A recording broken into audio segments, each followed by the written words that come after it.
Hello students, good morning. I am UC Sinha. My dear student, in previous lecture we had discussed about the packing fraction for HCP in 2 dimension. But today we will discuss about packing fraction of HCP in 3 dimension. Okay? तो my dear student, आज के class में हम लोग 3D में HCP का packing fraction कितना होगा उसके बारे में डिस्कस करने जा रहे हैं। बहुत इंपॉर्टेंट क्लास है क्योंकि इससे कंपटीशन में बहुत ज्यादा, स्पेशली कंपटीशन के लिए बहुत ज्यादा इंपॉर्टेंट है। ठीक है, तो जरा देखिए कि 3D में HCP का पैकिंग फ्रैक्शन कैसे निकालते हैं। ये थोड़ा सा कॉम्प्लेक्स है, थोड़ा सा आपको ज्यादा समझना है इसमें, क्योंकि 3D में हम लोग ले जा रहे हैं इसको पैकिंग फ्रैक्शन, तो काफी इंपॉर्टेंट है। थोड़ा सा कॉम्प्लेक्स भी होगा, इसको समझना पड़ेगा। स्टेप बाय स्टेप हम समझाते हुए चलते हैं, ठीक है ना। तो देखिए, सबसे पहले हम लोग क्या करेंगे कि हेडलाइन दीजिए पैकिंग फ्रैक्शन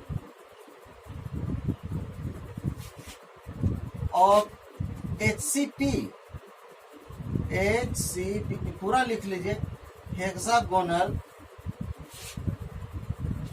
क्लोज पैकिंग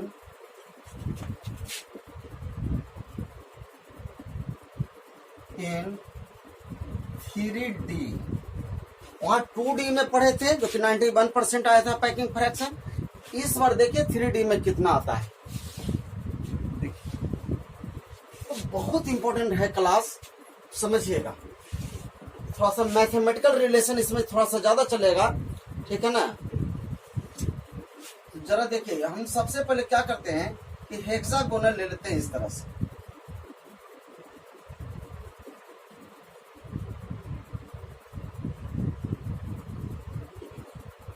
अब बिल्कुल दूसरा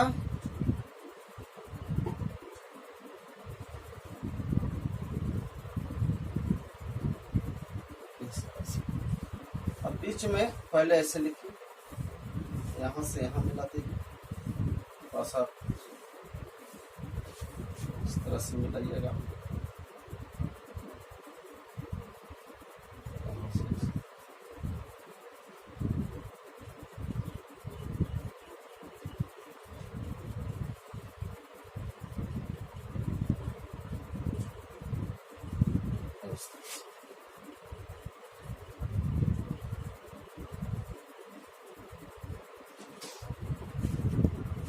अब देखिए, ये हो गया फेस सेंटर का पार्टिकल।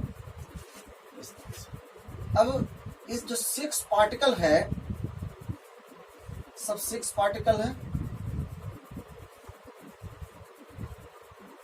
उसी तरह से इधर भी है, 1 2 3 4 5 6 पार्टिकल से यहां भी आ गया। अब जरा देखिए, फिर उसी तरह से नीचे से नीचे को मिला दीजिए और ऊपर से ऊपर को मिला देते हैं। ऊपर से ऊपर को मिला दिए, नीचे से नीचे को मिला दें इस तरह से। ठीक उसी तरह से ऊपर से ऊपर को मिला रहे हैं इस तरह से, और नीचे से नीचे को मिला रहे हैं इस तरह से। और 3 पार्टिकल इस तरह से, इस तरह से। एक पार्टिकल इधर ले लीजिए, एक पार्टिकल इधर, एक पार्टिकल इस तरह से। ये आपका हेक्सागोनल क्लोज। अब जरा देखिए, ये 2 लेयर है, इसका हाइट कितना होगा, h मान लेते हैं। 2 लेयर के बीच का जो हाइट है, 2 लेयर के बीच का हाइट, एक यहाँ है एक यहाँ है, दोनों का हाइट कितना हो गया, h मान लिए। अब देखिए, यहां पर एक चीज समझना है। क्या समझना है कि ये जो पार्टिकल है फेस सेंटर का, इस सभी 6 जो है टच कर रहा है, ये भी टच कर रहा है, ये भी टच कर रहा है, ये भी टच कर रहा है। यानी कि इसको इस तरह से हम कर देते हैं। देखिए कितना इक्विलैटरल ट्रायंगल बनेगा, इसमें 6 बन जाएगा। देखिए, एक तो ये बन जाएगा, दूसरा इधर 3 4 और कितना देखिए ना, 1 2 3 4 5 6 6 इक्विलैटरल ट्रायंगल इसमें मिल रहा है ना। उसी प्रकार से इसमें भी मिल जाएगा, ऐसे मिलाइए, इससे टच कर रहा है, इससे टच कर रहा है, इससे, ये सब आपस में क्या कर रहा है, टच कर रहा है, सब आपस में टच कर रहा है। अच्छा, अब एक चीज और ध्यान देना है कि ये जो है, ये जो 3 पार्टिकल है, ये 3 पार्टिकल के ऊपर 6 पार्टिकल है।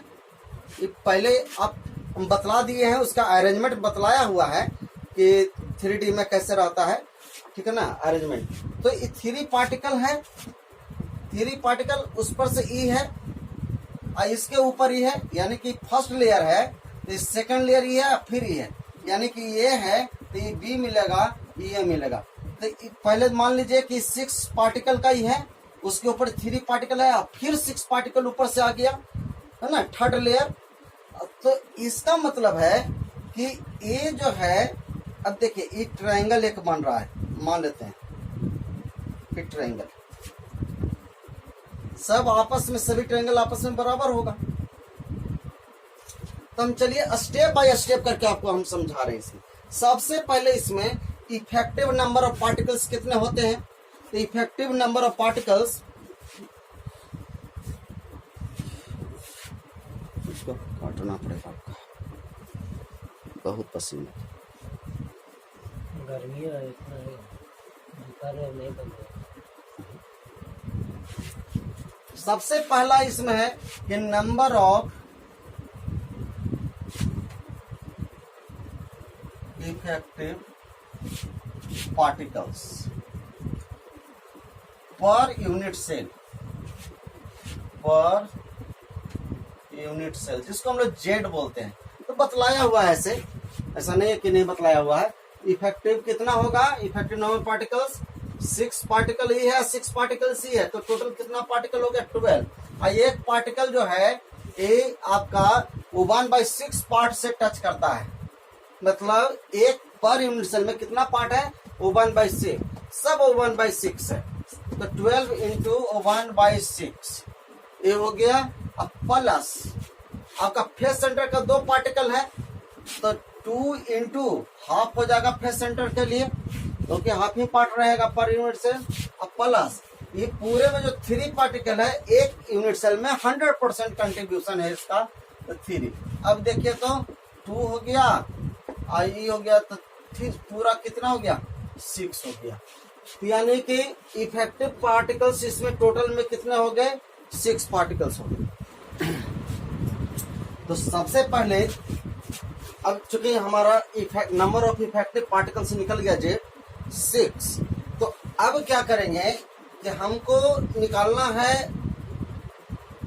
Volume of hexagon unit cell. तो हेक्सागोन यूनिट सेल का जो वॉल्यूम होगा अगर निकाल लेंगे, तभी उसके बाद हम पैकिंग फ्रैक्शन निकालेंगे। तो सबसे पहले देखते हैं कि वॉल्यूम ऑफ, इसके बाद volume of hexagon unit cell, hexagon unit cell.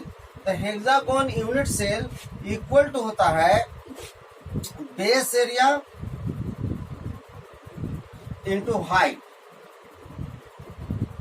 Base area into height. Base area इसका क्या एरिया है, इसका हाइट क्या है, देखिए 2 लेयर है यहाँ पर, 3 लेयर में है, ए बी सी। अब देखिए कि ये 2 लेयर, तो मतलब ए बी और सी, तो ए से सी तक का जो हाइट है उसको हम लोग क्या मान लिए है, एच मान लिए यहाँ तक। अब जरा देखिए यहाँ पर हमको निकालना है बेस एरिया। सबसे पहले तो बेस एरिया निकालेंगे, उसके बाद फिर हाइट निकालेंगे, तब जाकर के हमारा वॉल्यूम निकलेगा हेक्सागोन यूनिट सेल का। तो बेस एरिया निकालते हैं। तो बेस एरिया में देखिए यहाँ पर ये जो पार्टिकल है, इन पार्टिकल, इसको हम मानते ये हो गया बी, ये हो गया सी, ये 3 पार्टिकल। तो ऐसा इक्विलैटरल ट्रायंगल है, तो 6 मिलेगा। एक देखिए ए भी मिल जाएगा, 1 2 3 4 5 6 6 टाइप का इक्विलैटरल ट्रायंगल मिलेगा इसमें, ठीक है ना, इस तरह से बेस एरिया में। अब एक चीज ध्यान देना है कि ये जो ए बी सी है, ये 3 पार्टिकल के कॉम्बिनेशन से जो बना ट्रायंगल, वहां पर जो तीनों आपस में क्या हो रहा है, सब आपस में टच कर रहा है। जितना भी एक तो है कि इससे ये जो फेस का जो पार्टिकल है, इससे सब यहाँ पर जितना भी है पार्टिकल सब आपस में टच कर रहा है। जब आपस में सब टच कर रहा है तो ए तीनों आपस में तो टच करेगा। जब तीनों आपस में टच करेगा तो बतलाए थे कि बीच में एक वॉइड भी बनेगा। जब 3 आपस में टच करेगा तो बीच में अनऑक्युपाइड स्पेस बचेगा, जिसको सेंटर बोलेंगे। वो अनऑक्युपाइड स्पेस है, वॉइड है। तो ये जो वॉइड है, ये तीनों के बीच में ये जो वॉइड है, यहीं पर इस वॉइड में ये जो आपका जो लेयर का जो पार्टिकल है ए बी सी, इसको हम मान लेते हैं डी मान लेते हैं। तो ये जो पार्टिकल है कहाँ पर आवेगा, जस्ट इसके सेंटर में आवेगा। सब आपस में टच कर रहा है, तो जूम करके दिखाया हुआ ना है, लेकिन हम बतलाए थे फिगर कि पहला लेयर ई होता है, उसके बाद फिर 3 पार्टिकल होगा, उसके बाद फिर ई आ जाएगा, है ना। जब अरेंजमेंट बतलाए थे तो बतलाया हुआ था, ठीक है ना। तो अब क्या करना है कि यहीं पर ई वाला पार्टिकल होगा जस्ट सेंटर में, जो कि इससे भी टच कर रहा होगा, इससे भी टच कर रहा होगा, इससे भी टच कर रहा होगा, सब आपस में। तो अब देखिए पहले हम निकाल लेते हैं बेस एरिया, पूरा इसका एरिया क्या होगा। तो चलिए इसको हम थोड़ा सा बाहर निकाल लेते हैं। ए बी सी, ए ऐसे करें, इसको ए मान लिए, इसको बी मान लिए, इसको सी मान लिए। अच्छा, ये दोनों का जो डिस्टेंस है वो तो ए है ही, ए इक्वल टू इसका आर, इसका भी आर होगा, इसका भी आर होगा। अभी बता कि दोनों आपस में ज्वाइंट है, इसका आर है, इसका आर, ए बराबर क्या हो गया, ए बराबर 2r हो जाएगा। अब जरा देखिए, तो अब इसमें हम लोग जानते हैं कि बेस एरिया यानी कि area of triangle A B C equal to क्या हो जाएगा, half into B into H होता है ना। एच को यहाँ पर चूंकि यहाँ पर एच माने हैं तो यहाँ पर भी एच मानना पड़ेगा ये दोनों का। तो एच यहाँ पर को हम अलग मान लेते हैं कुछ, नहीं तो कंफ्यूजन हो जाएगा। सी मान लेते हैं, यहाँ का जो हाइट है, इस ट्रायंगल का जो हाइट है उसको हम क्या मान लिए, सी मान लिए। अब ये चूंकि हेक्सागोन है तो सारा एंगल कितना होगा, 60 डिग्री का होगा, सारा 60 डिग्री का होगा। तो ये क्या हो जाएगा, 60 डिग्री, इतना, है ना। तो सी यहाँ पर हम निकालते हैं, बी तो आपको मालूम है, बी आपका यही है, यहाँ से लेकर के यहाँ तक, ये आपका बेस है। तो ए बराबर 2r लिख सकते हैं, तो बेस आपका 2r यानी कि बी बराबर 2r हो जाएगा। लेकिन सी हमको निकालना है, ये आपको निकालना है। तो इसको बराबर क्या करते हैं कि साइन लगा देते हैं, sine 60 degree, since we know that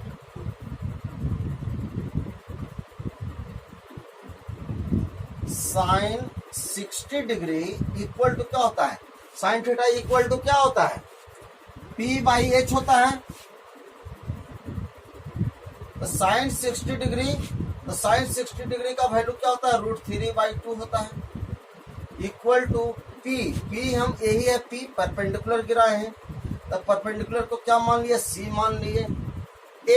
H आपका यह है, देखिए यह है। तो यहाँ का भी पार्टिकल होगा, यहाँ का भी पार्टिकल होगा, आपस में दोनों टच कर रहा होगा, सब आपस में टच कर रहा है। ये दोनों आपस में टच कर रहा है तो क्या हो जाएगा, यहाँ से लेकर के यहाँ तक ये भी ये हो जाएगा, ये भी ये हो जाएगा। तो अब उसके बाद नेक्स्ट स्टेप में यहाँ पर लिख देते हैं, तो हो जाएगा √3/2 इक्वल टू C बाई ए के जगह पर हम लिख सकते हैं 2r, इसका r इसका r, तो क्या हो जाएगा 2r। तो यहां से आप निकाल लीजिए C इक्वल टू, तो C इक्वल टू क्या हो जाएगा, तो C इक्वल टू हो जाएगा 2r√3/2, यानी कि 2 से 2 कैंसिल हो गया, तो C इक्वल टू क्या आ जाएगा, √3r लिख सकते हैं, 3r, ये c इक्वल टू आ गया। अब c का वैल्यू इसमें पुट कर दीजिए तो हमारा एरिया निकल जाएगा ट्रायंगल का। देयरफॉर अब यहां पर इसको मिटाते हैं, c हमारा निकल गया।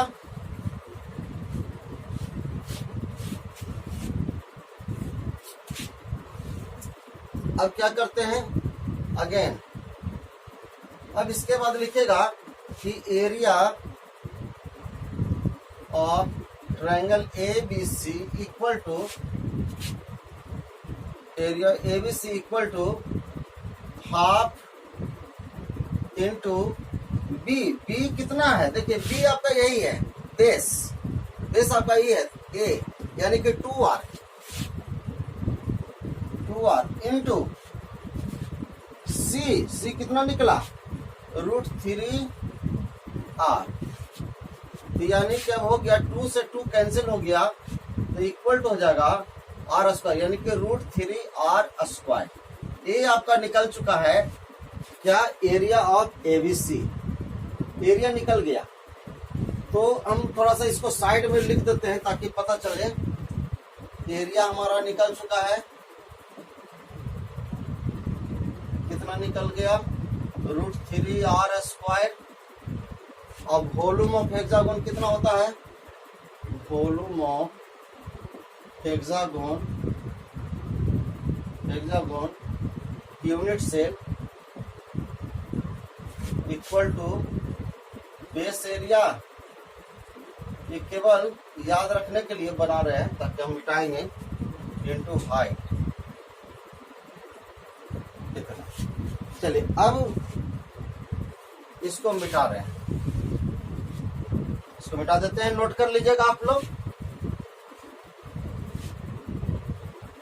चलिए अब क्या करते हैं कि अब हमको निकालना है, ट्रायंगल निकल गया, बेस एरिया हमको निकल गया, हाइट निकाल रहे हैं। यानी कि अब क्या कर रहे हैं, कैलकुलेशन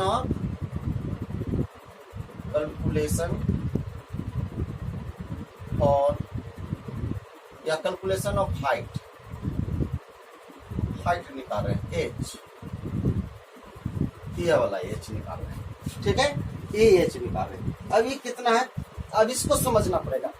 देखिए ये चूंकि जब 2 लेयर है, देखिए ए बी सी एकदम बीच में है, जैसे पहले ई है, उसके बाद फिर ई बी है, फिर उसके बाद ऐसा है, तो यहां से लेकर यहां तक ही डिवाइड कर रहा है, दोनों लेयर को ही डिवाइड कर रहा है। बी जो है डिवाइड कर रहा है, तो डिवाइड कर रहा है तो यहाँ पर आप देखिए ये चूंकि दोनों मिलकर के एच है, एकदम पूरे बीच में आपका ई है, तो डिवाइड कराते ई हाफ पार्ट यहाँ तक, ये कितना हो जाएगा h/2 हो जाएगा, और इधर भी बच गया तो h/2 हो जाएगा, यानी कि h/2 इधर और h/2 इधर हो जाएगा, यहाँ से लेकर इधर, और टोटल मिलकर के आपका h है, ये आपको समझना है।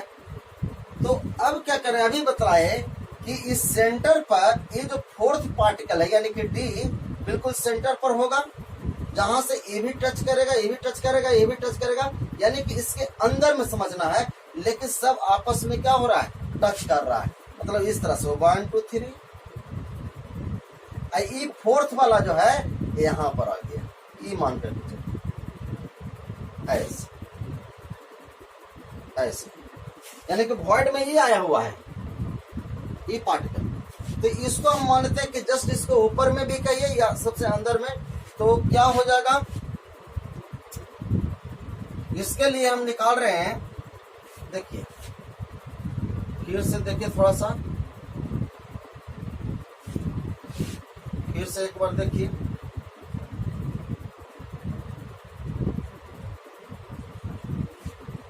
पहले तो यहाँ का पहले सेंटर निकालते कि इतना की दूरी कितना है, इस सेंटर हो गया, ये हो गया ए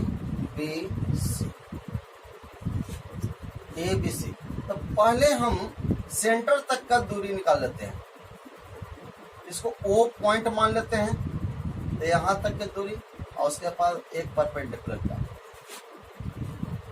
अब देखिए क्या हो रहा है, इसको हम मान लिए एक्स, ये हो गया एक्स, जब यहां से लेकर यहां तक ये है तो ये आधा क्या हो गया, a/2 हो जाएगा, a/2 हो जाएगा। तो अब बतलाइए कि ये पूरा जो एंगल था ये 60 डिग्री था, अब बीच से हम डिवाइड कर दिए, पूरा 60 डिग्री था, ये सब 60 डिग्री है, अब बीच से हम डिवाइड कर दिए, तब ये कितना बच गया, ये हो गया 30 डिग्री, और इधर ही में रेस्ट कितना हो गया 30 डिग्री, यानी कि ये यहाँ से लेकर के यहाँ तक कि कितना हो गया 30 डिग्री का हो गया। तो अब देखिए एक चीज ये ध्यान देना है, देखिए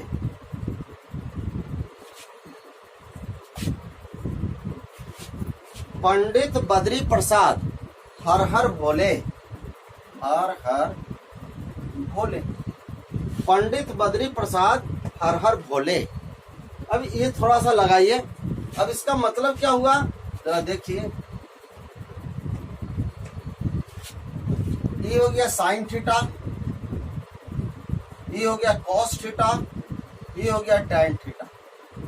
साइन थीटा बराबर perpendicular by B by H होता है, कॉस थीटा बराबर बी बाई एच होता है, टैन थीटा बराबर पी बाई बी होता है ना। तो चलिए कॉस थीटा का यूज कर लेते हैं, तो B by H, B by H, तो यहां पर बी तो आपका ये हो गया बी, एच आपका यह है, तो cos 30 डिग्री लगा देते हैं, हमारा x निकालना है। तो सिंस वी नो दैट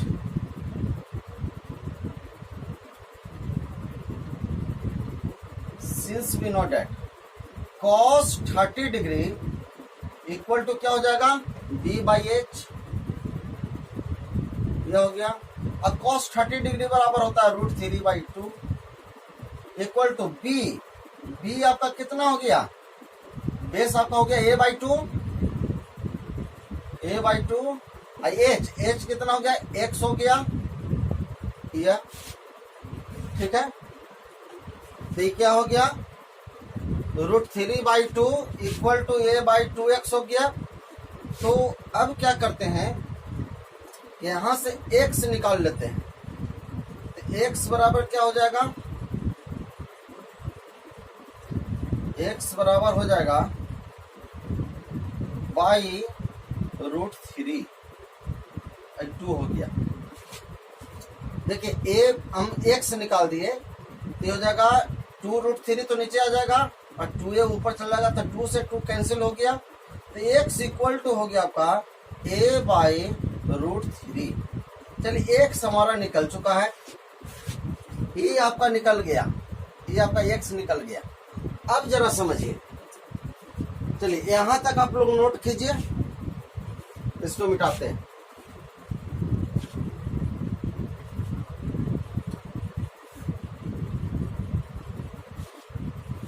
तो x का वैल्यू आपका निकल चुका, फिर से मिटाते हैं इसको।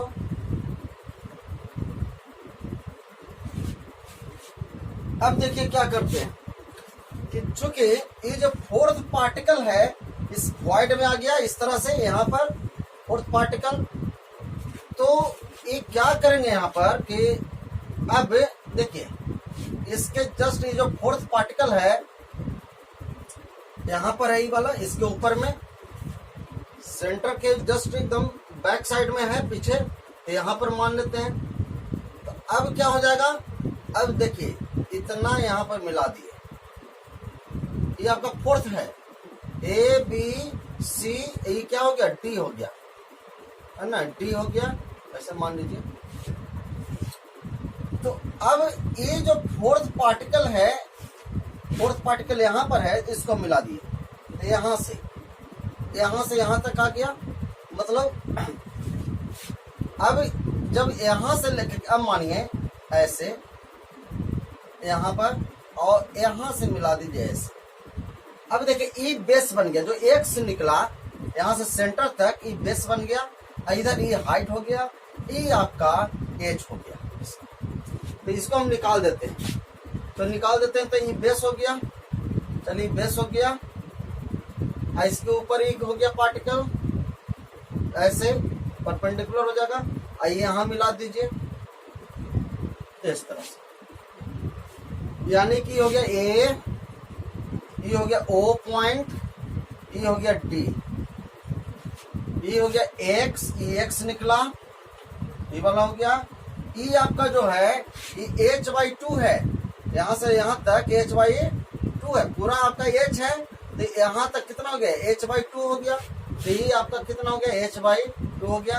और ए आपका अभी बता रहा है कि ए यहाँ पर है, तो ए आई ई पार्टिकल मतलब यहाँ समझिए ए आई यानी कि डी, ए और डी आपस में क्या कर रहा है, आपस में टच कर रहा है।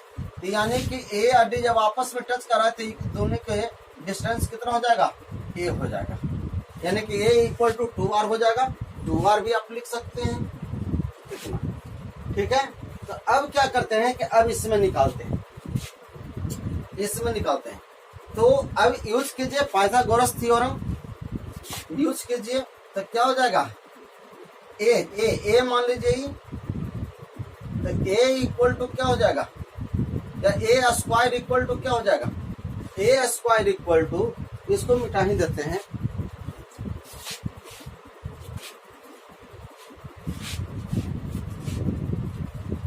ए स्क्वायर इधर since A square equal to क्या हो जाएगा, एक्स का स्क्वायर प्लस इसका स्क्वायर एच बाई टू का स्क्वायर, ये हो जाएगा। पाइथागोरस थ्योरम यूज करेंगे। और ए स्क्वायर इक्वल टू क्या हो जाएगा, x square plus H square by 4 हो जाएगा, ठीक है इतना। अब देखिए क्या करते हैं,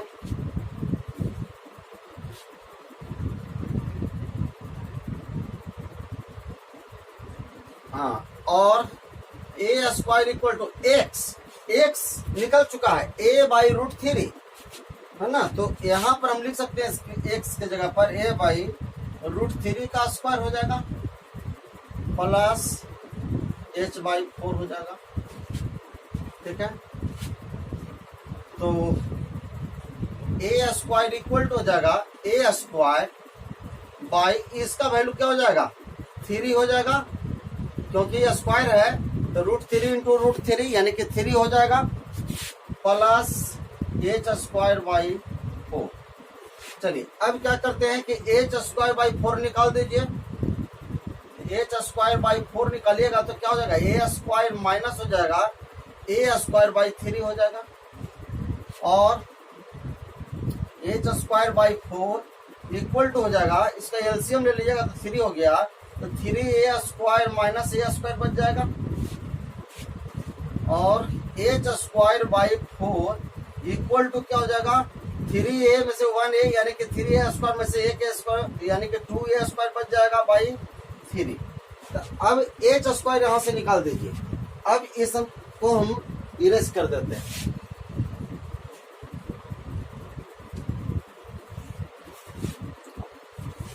अब देखिए उसके बाद हम इधर लिख देते हैं, इसके बाद तो क्या हो जाएगा एच स्क्वायर निकालिए तो 4 ऊपर चल जाएगा, तो एच स्क्वायर इक्वल टू क्या हो जाएगा 4 इधर आ गया तो 8 हो जाएगा, ये 8a स्क्वायर, ये 4 इधर आ जाएगा मल्टीप्लाई हो जाएगा, तो 4 टू 8 हो गया, तो 8a स्क्वायर बाई 3 हो जाएगा। तो अब h एक लाइन और बढ़ाते हैं, एच स्क्वायर बराबर 8 ए स्क्वायर, एक जगह पर हम लिख सकते हैं 2r, A equal to 2r, तो 2r का स्क्वायर लिख सकते हैं बाई 3, तो एच स्क्वायर इक्वल टू क्या हो जाएगा 8 बाई 3, और 2 जब 4 हो गया, आर स्क्वायर इतना हो गया। तो अब क्या करेंगे एच स्क्वायर इक्वल टू 32 हो गया बाई 3 आर स्क्वायर। चलिए आप नोट कीजिए, नोट कीजिए। अब इसको ये 10 मिटाते हैं। अब यहां से इसको मिटा, तो h इक्वल टू निकालते हैं, तो h इक्वल टू क्या हो जाएगा, इधर रूट हो जाएगा, तो रूट कितना हो गया 32 आर स्क्वायर बाई 3 हो गया। अब देखिए, अब इसको रूट निकालते हैं तो क्या हो जाएगा 32 को हम लिख सकते हैं 16 इंटू 2 आर स्क्वायर बाहर निकल जाएगा तो आर हो गया by 3 H equal to 16 root 16 का क्या होता है 4 होता है 4 बाहर निकाल दिए आर भी इधर निकाल दीजिए बाहर कर देते हैं 4 आर हो गया बाई रूट 3 तो अंडर रूट में ही रहेगा 2/3। देखिए एच आपका निकल चुका है एच आपका निकल गया इतना समझे यानी कि पूरा एच निकल गया यहां से लेकर के यहां तक हम निकाल दिए एच का वैल्यू निकल गया 4r रूट 2/3 आ गया। ठीक है today is very hot day ठीक है ना आप लोग तरफ हॉट डे है कि नहीं है यहाँ तो एकदम हालत खराब किए हुए एकदम पसीना पोंछते पोंछते हालत खराब हो रहा है। चलिए एच इक्वल टू इतना आ गया भाई अब जब एच आ गया तो अब वही फिर यूज कर देते हैं। अब चलिए अब सबको मिटा देते हैं अभी सबको मिटा देते हैं डिलीट कर दो।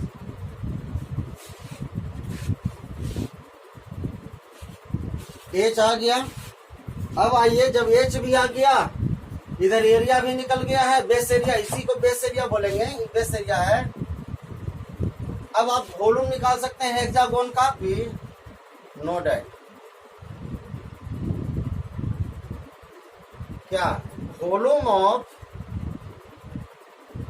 हेक्सागोन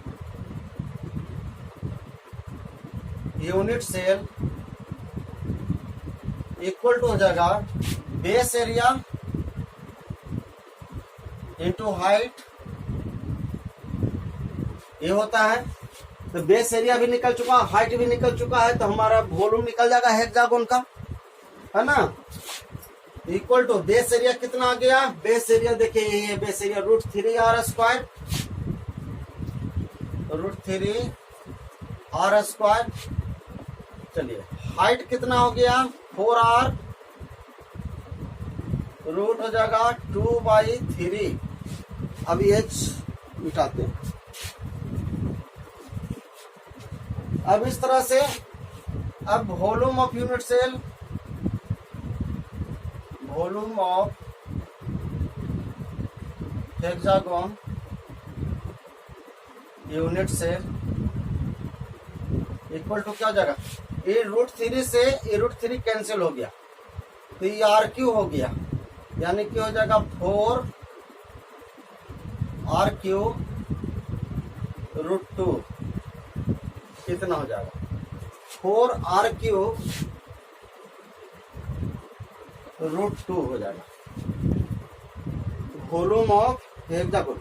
अच्छा अब आइए चूंकि यहाँ पर 6 ट्रायंगल ना हो गया 6 ट्रायंगल हो रहा है ऐसा तो ये तो एक ट्रायंगल का हम लोग निकाले थे अब है जब 6 ट्रायंगल का निकालते हैं तो वॉल्यूम ऑफ हेक्सागोन करिए hexagon unit cell equal to क्योंकि 4 1 2 3 4 5 6 यानी कि 6 इंटू 4r³ रूट 2 अब इतना हो जाएगा अभी पूरे का नहीं निकल गया हम तो एक का निकाले थे एक का उतना निकला था ये वाला अब है देखिए 6 के लिए निकलेगा तो 6 इंटू आपको इतना करना पड़ेगा तब जाकर के टोटल बेस टोटल वॉल्यूम निकल जाएगा हेक्सागोन का तब कितना हो जाएगा 24 हो गया 24r³ रूट 2 ये आपका निकल जाएगा टोटल वॉल्यूम निकल गया। अब जब टोटल वॉल्यूम निकल गया यूनिट सेल का अब आप पैकिंग फ्रैक्शन इसका निकाल सकते हैं क्योंकि पैकिंग फ्रैक्शन बराबर होता है तो इसको मिटाते हैं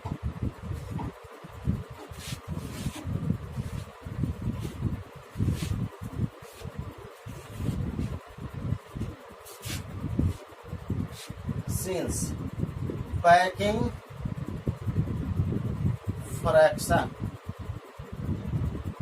फ्रैक्शन बराबर होता है z into volume of spherical particles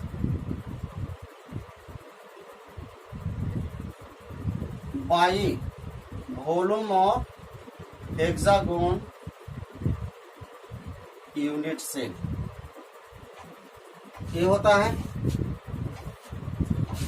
therefore packing fraction equal to Z. Z निकाल चुके हैं टोटल में, अभी निकाले थे सबसे पहले वहीं से स्टार्ट किए थे। जेड इक्वल टू हो गया कितना, हेक्सागोन के लिए 6 होता है। इफेक्टिव नंबर ऑफ पार्टिकल्स कितने होंगे, 6 होंगे। तो 6 जेड का वैल्यू 6 ले लिया into volume of spherical particle. The volume of spherical particle कितना होता है, स्फेरिकल पार्टिकल का volume 6 into 4/3 pi R cube होता है बाई 20 ऑफ यूनिट से निकला। तो वॉल्यूम ऑफ जेड इंटू ये हो गया 6 स्फेरिकल पार्टिकल का वॉल्यूम इतना हो गया। और अब हम लेंगे volume of HCP unit cell. तो वॉल्यूम ऑफ एचसीपी कितना आ गया 24 आर क्यू रूट 2, 8 हो गया। तो पैकिंग फ्रैक्शन बराबर हो गया 8 पाई आर क्यू बाई, नीचे में क्या हो गया 24 आर क्यू रूट 2। अब देखिए आर क्यू से आर क्यू कैंसिल हो रहा है ना, तो हो जाएगा आपका ऊपर क्या बच गया पैकिंग फ्रैक्शन में 8 पाई, ये भी कट गया 3, तो हो गया पाई बाई 3, और ये हो गया आपका रूट 2 पाई बाई 3 रूट 2। अब जरा देखिए इसको कैलकुलेशन कीजिएगा। अब इसको कैलकुलेशन कीजिएगा तो देखिए तो ये सही जा रहा है पाई आर स्क्वायर। चलिए तो सही है आपका। अब जरा देखिए कैलकुलेशन करके पाई का वैल्यू होता है 3.14, देखिए 0.74 आना चाहिए बाई 3 इंटू 1.414। अब जरा कैलकुलेशन कीजिए तो इसको आप सोल्व कीजिएगा तो हो जाएगा 0.74 आ गया। तो देखिए तो एफसीसी के बराबर आ गया। देयरफॉर इफिशियंसी अगर निकालिएगा, efficiency of packing fraction in HCP, तो क्या हो जाएगा 0.74 इंटू 100 कर देंगे, इसको मिटा देते हैं, इंटू 100 तक कितना आ गया 74%। तो this is your packing fraction for HCP. ठीक है, 74% आपका आ गया है एचसीपी में। 3D में, 3D के एचसीपी में पैकिंग फ्रैक्शन 74% है, जो कि एफसीसी के बराबर होता है। ठीक है, तो माय डियर स्टूडेंट, ये होमवर्क है आपका। क्वेश्चन है कि the fraction of total volume occupied by the atoms present in a simple cube is. Simple cube में फ्रैक्शन कितना होगा टोटल वॉल्यूम का। ए में ऑप्शन है π/3 रूट 2, बी है π/4 रूट 2, सी में है π/4 और डी में है π/6। ये है आपका question. That's all for today. Bye bye. Take care.